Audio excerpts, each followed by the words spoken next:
अब भाई 1.5 लाख रुपए की चीज का अगर आपको हर महीने 3-4 हज़ार रुपए भरना पड़े तो कौन हाँ नहीं बोलेगा। लेकिन आखिर में आप भर तो वो लाख 1.5 लाख रुपए रहे हो ना भाई। ये तो शुक्र है घर का राशन वगैरह, बिजली का बिल, ये सारी चीजें ना ईएमआई पर नहीं होती, वरना लोग इनको भी ईएमआई करवा लेते हैं। और भारत में 97% लोगों के पास, जिनके पास क्रेडिट कार्ड है ना, उनका 40 से 50% हिस्सा पूरा ईएमआई में जाता है। और इस छोटी सी वीडियो के अंदर तुम्हें 5 वजह बता दूंगा, उसके बाद तुम तो ईएमआई के आसपास भी नहीं भटकने वाले। तो इस वीडियो का पहला मुद्दा मैंने चुना है इंस्टेंट ग्रेटिफिकेशन। तुरंत खुशी चाहिए, दर्द बाद में झेल लेंगे। हमारा जो माइंड है वो इसी तरीके से डिजाइन हुआ है, उसको ना सबसे पहले अभी के टाइम में क्या खुशी मिल सकती है वो उसको इंपॉर्टेंस देता है, कि कल को क्या दुख होगा, दर्द मिलेगा, उसको इंपॉर्टेंस नहीं दे सकता वो। मान लो आप शोरूम के अंदर गए, वहां पर जाके आपने कोई चीज पसंद आई, वहां पर अगर ईएमआई का ऑप्शन है तो आपको ऊपर से सीधा नहीं जाएगा 1 लाख 1.5 लाख आप पे करो। उस अमाउंट को इतना तोड़ मरोड़ कर छोटा कर दिया जाता है। ईएमआई होती क्या है?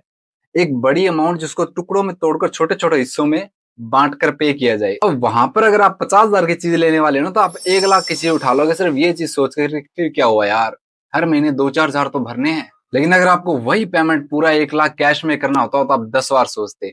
लेकिन अब वो सारी चीज टुकड़ों में पे करनी है तो आपका दिमाग उसको बिल्कुल भी नहीं सोचेगा और उसको बिना सोचे समझे हाँ बोल देगा। इस वीडियो का दूसरा मुद्दा, सोशल प्रेशर, दिखावा। अगर तुम्हें अमीर बनना है ना तो अपने व्हाट्सएप से डीपी हटा दो, इंस्टाग्राम को डिलीट कर दो। चला भी रहे हो तो ऐसे चलाओ, उसके ऊपर कुछ भी अपलोड मत करो, बस लोगों का देखो कि लोग क्या कर रहे हैं, क्या क्या कोशिश कर रहे हैं अमीर दिखने के लिए। और मैं तुम्हें गारंटी दे सकता हूँ 1 साल के बाद में अपना खुद का बैंक अकाउंट देखना, खुद की लाइफ देखना। अब ये अजीब सी डेफिनेशन मैंने तुम्हें क्यों दी है, क्योंकि देखो दोस्त, आज के टाइम में जब भी मैं खुद मोबाइल खोलता हूँ ना, मेरा दिमाग फट जाता है 1 मिनट के लिए। हर बंदा गाड़ी ले रहा है, ट्रैवल कर रहा है, कोई ट्रिप करने पे निकला हुआ है, किसी के हाथ में बड़ा सा आईफोन है, किसी ने X300 लिया हुआ है, किसी ने S26 अल्ट्रा लिया हुआ है, कोई बंदा महंगे से महंगे कपड़े पहन रहा है। अब तो एआई भी आ गया, तो डुप्लीकेट चीजें बन बन के इतनी ज्यादा सोशल मीडिया पर अपलोड हो रही है कि हमारा पूरा दिमाग एक बार के लिए ब्लैंक हो जाता है।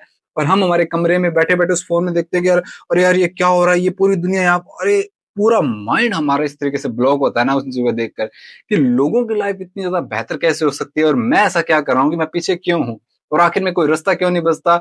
उसके बाद में हमारे पास एक रास्ता जो बचता है वो होता है ईएमआई, और हम उसके चक्कर में फंस जाते हैं। सोशल मीडिया पर जो चीज दिख रही है, एक 25 साल का बंदा गाड़ी ले रहा है, 20 साल का बंदा स्टूडियो में बैठकर पता नहीं कितने करोड़ों रुपए छाप रहा है, कोई बंदा अपनी लाइफ के अंदर बहुत खुश दिखाई दे रहा है, किसी का रिलेशनशिप बहुत अच्छा चल रहा है। और इन चीजों के बाहर के नीचे दबकर जब हम वो प्रेशर फील करते हैं और जो बर्डन हमारे माइंड पर आता है, उसके बाद में हम चीजों को उठाना शुरू करते हैं ईएमआई पे।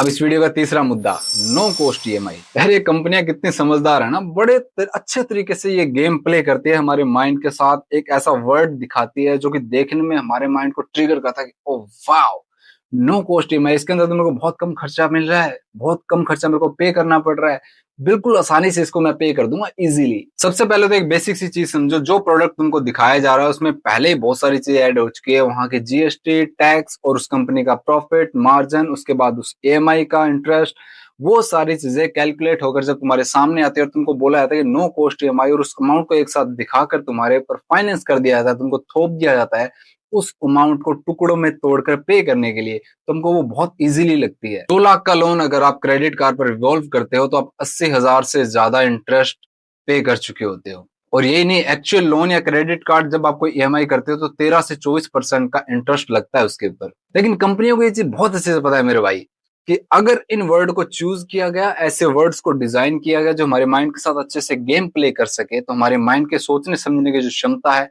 वो बहुत कम हो जाती है। इस वीडियो का चौथा मुद्दा, फाइनेंशियल एजुकेशन की कमी।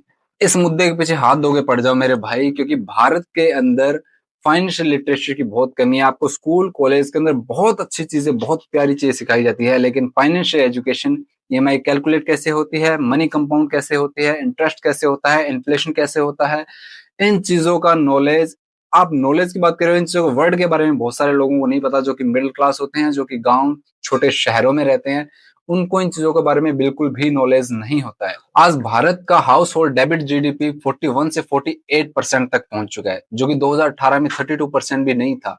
तो आप सोचो कि ये जो कर्ज है वो पिछले 5 से 7 सालों में कितना बढ़ चुका है, और आने वाले 2-3 सालों में इसका बहुत बुरा इंपैक्ट पड़ने वाला है लोगों के ऊपर। और ये मोस्ट ऑफ द इंडियंस के साथ प्रॉब्लम चल रही है कि जब वो ईएमआई ट्रैप में फंसते हैं तो एक को चुकाने के लिए दूसरा लोन उठाते हैं, दूसरे के लिए तीसरा उठाते हैं। जब तक उनको एहसास होता है तब तक बहुत ज्यादा देर हो चुकी होती है। इस वीडियो का last point, it's not money loss, it's your life loss. जब इंडियंस का 40 से 50% हिस्सा पूरा ईएमआई और लोन्स के अंदर जाता है, वो तो शुक्र है जो राशन, बिल, रेंट ये चीजें वो फाइनेंस नहीं हो सकती। लेकिन जितना हिस्सा उनका अमाउंट का जो वो लोन और ईएमआई में पे कर देते हैं, जो बाकी बचा हुआ उनका 50% हिस्सा है, वो उनका एक्सपेंसेस के अंदर चला जाता है। तो इन्वेस्ट करना, सेविंग करना, एक इमरजेंसी फंड क्रिएट करना बिल्कुल भी पॉसिबल नहीं हो सकता, और इसका कोई भी चांस ही नहीं बनता कि हम इसके बारे में कभी सीख भी पाए, हमारा ध्यान भी उस तरफ जाएगा कि एक इमरजेंसी फंड के नाम की कोई चीज होती है, या सेविंग करनी होती है, या हमें कोई प्लानिंग करनी होती है फाइनेंस के बारे में। कुछ भी नॉलेज नहीं होता। लोग हर महीने अपनी सैलरी का इसलिए इंतजार करते हैं ताकि वो अपनी पुरानी ईएमआई को चुकता कर सके, ईएमआई कटवा सके, इसलिए नहीं वेट करते कि वो कोई नई चीज को शुरू करेंगे या कोई नई चीज खरीद सकेंगे। तो दोस्त, ईएमआई को बनाया गया था आपकी प्रॉब्लम और आपकी जरूरतों को पूरा करने के लिए, आपकी चाहत को पूरा करने के लिए, आपके ड्रीम्स को पूरा करने के लिए। अगर आप ईएमआई का साथ ले रहे हो तो वो आपके लिए बहुत बुरा साइन है।